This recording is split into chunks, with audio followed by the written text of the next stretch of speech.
Imagine isso. Meia-noite em Jerusalém, caminhões sobem por uma encosta calcária e partem carregados de terra. Ao amanhecer, voluntários peneiram aquela terra grão por grão e retiram pequenas testemunhas que ninguém planejava mostrar a você. Um selo de argila estampado com letras hebraicas antigas, um ladrilho de piso do templo cortado em geometria perfeita, uma moeda enegrecida pelo tempo. Esta colina se lembra, impérios se ergueram, sacerdotes cantaram, pedras foram colocadas por mãos que conheciam as medidas de cor. Depois, o chão foi raspado, carregado e despejado como se a memória pudesse ser removida com uma pá.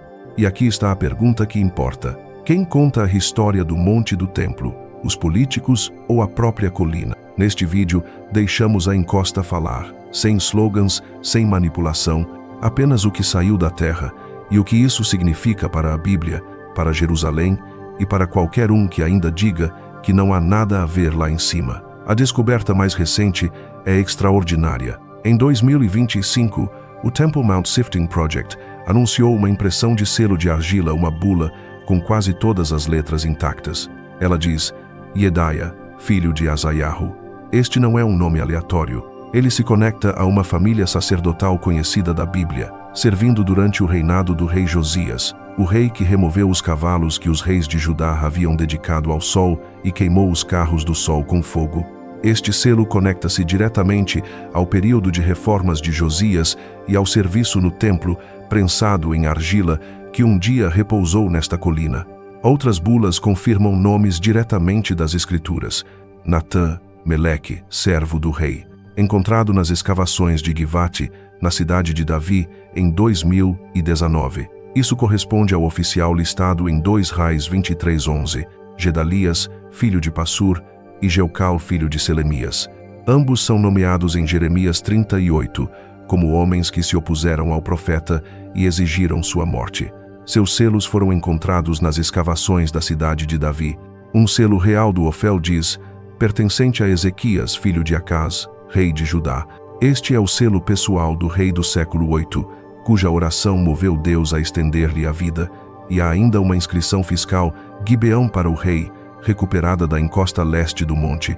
Esses selos eram usados para tributação real e fundos do templo. Esses não são mitos, são nomes de homens que governaram, reformaram, rebelaram-se e se opuseram a profetas. Eles deixaram assinaturas em argila e a arqueologia as preservou, exatamente como a Bíblia registrou. Na maior parte de Jerusalém, a arqueologia é cuidadosa, camadas são registradas, cerâmica é catalogada, moedas e inscrições são preservadas em museus. Mas no Monte do Templo, as regras mudam. Em 1999, o Waqf Islâmico realizou uma construção não autorizada nos salões de Al-Marwani. Com máquinas pesadas, cavaram trincheiras e removeram aproximadamente 400 caminhões de terra, quase 9.000 toneladas de material, despejando tudo no Vale de Cedron. Aquela terra continha milhares de anos de história. Em vez de protegê-la, eles a destruíram com tratores. Em vez de documentá-la, a descartaram. Mas a verdade se recusa a permanecer enterrada. Dessa destruição nasceu o Temple Mount Sifting Project, lançado em 2004. Voluntários peneiraram a terra despejada balde por balde, grão por grão. Do caos emergiu testemunho. Pontas de flechas da destruição babilônica de 586 a.C., um peso de padeiro, exatamente meio ciclo exigido para o imposto do templo. Esse exemplar surgiu em peneiramento úmido das escavações do muro ocidental em Emek Tzurim, ladrilhos decorativos opus sectile, idênticos à descrição de Josefo sobre os átrios do templo de Herodes. Mais de 600 fragmentos foram remontados, mais de 100 identificados como originais herodianos, mais de 7.000 moedas variando de emissões rasmoneias a moedas romanas de Pôncio Pilatos e da primeira revolta judaica. As mesmas evidências que tratores tentaram apagar tornaram-se provas inegáveis do registro bíblico. E aqui está a pergunta: se não havia nada a esconder, por que proibir escavações independentes? Por que usar tratores em vez de arqueólogos? Por que despejar a história em um vale em vez de preservá-la?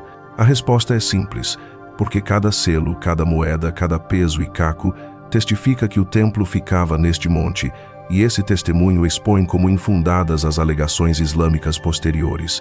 A Bíblia não fala em poesia vaga, mas dá um projeto testável para o Monte do Templo, e a arqueologia continua confirmando. Em 1968, logo após a Guerra dos 6 Dias, arqueólogos descobriram a Pedra da Trombeta no canto sudoeste do Monte do Templo. Inscrita em hebraico, ela marcava o local onde sacerdotes tocavam o shofar, anunciando o sábado.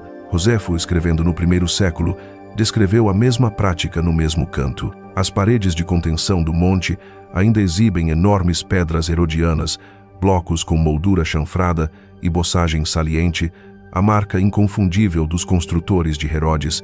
Entre os escombros, o projeto de peneiramento remontou mais de 600 fragmentos de opus sectil, ladrilhos geométricos polidos que um dia pavimentaram os átrios do templo. Joséfo escreveu que o templo era pavimentado com pedras de muitas cores. A terra nos deu as peças. Do solo peneirado surgiram moedas de todas as eras. Moedas são história cunhada em metal. Elas fixam governantes e datas com precisão. Agora, coloque esta montanha de evidências diante do Alcorão. O Alcorão nunca nomeia Jerusalém, nem uma vez. Nunca menciona o Monte do Templo. Nunca descreve o templo. Nunca cita seus sacerdotes, reis ou rituais.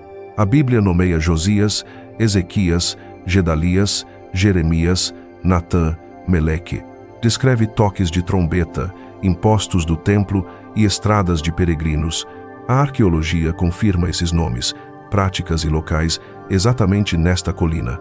A Bíblia fala, o solo concorda, o Alcorão permanece em silêncio. Cada selo, cada pedra, cada moeda aponta de volta para o Deus de Israel. O Monte do Templo testifica que a Bíblia está enraizada em história real e que o próprio templo apontava para Cristo, o verdadeiro sumo sacerdote, o Cordeiro de Deus, a pedra angular rejeitada pelos homens. A evidência é clara, a colina falou. O que você fará com isso? Compartilhe com alguém que ainda pensa que a Bíblia é mito, e se você está buscando o que é real, não confie apenas na minha palavra. Abra o Evangelho de João, veja por si mesmo. Jesus disse, destruam este templo e em 3 dias eu o levantarei. O templo era uma sombra, Cristo é o cumprimento.